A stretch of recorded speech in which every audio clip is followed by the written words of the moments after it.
Dear Heavenly Father, I just thank you for this. A mother's tears. Be with Monique through this time. I ask you For her 7-year-old son. His legs broken from the weight of their home.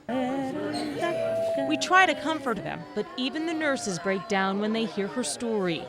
The earthquake crushed more than bodies. It's crushed souls. She went back to her house and she looked around everywhere. She couldn't find any of her kids. And she has 3. And so she went and her neighbor had him, but the other 2 she couldn't find. It hit while she was working. John Bertram, her only child to survive. Okay.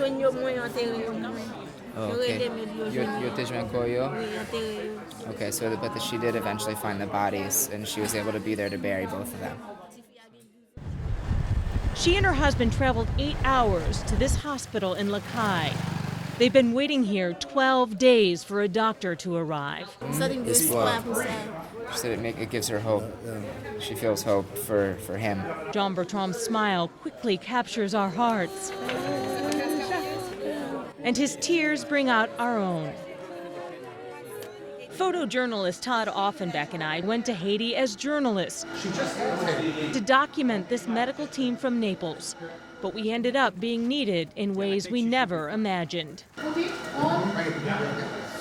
Helping in surgery, that's Todd in the green scrubs.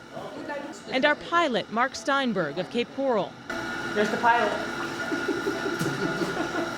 Got my medical degree at the airport. We comfort patients, help them forget the pain, and try to make them smile. The medicine is primitive, but Naples nurse anesthetist Barb Murtaugh That's 12 and a half. does her best to make it bearable. I had to give anesthesia without oxygen, without any monitors. They did scream a little bit, but they were unconscious enough to not remember. And when our orthopedic surgeon Jack Walsh needs a special table to set the scores of broken bones, he builds his own. Their resourcefulness is amazing. Word quickly spreads in town that Bill Murtaugh is a hand surgeon. As we travel to another hospital to see children, he tells me he's actually happy to leave the facelifts and the nose jobs behind. It's nice to get back to that, really, because, it's elegant surgery, a lot of it, and the patients, you really help somebody. We arrive to find tiny wounded bodies everywhere. Yet no one cries. We see a hungry baby boy, alone. The one nurse in this ward tells me he has no name, no parents, and I can tell he is starving.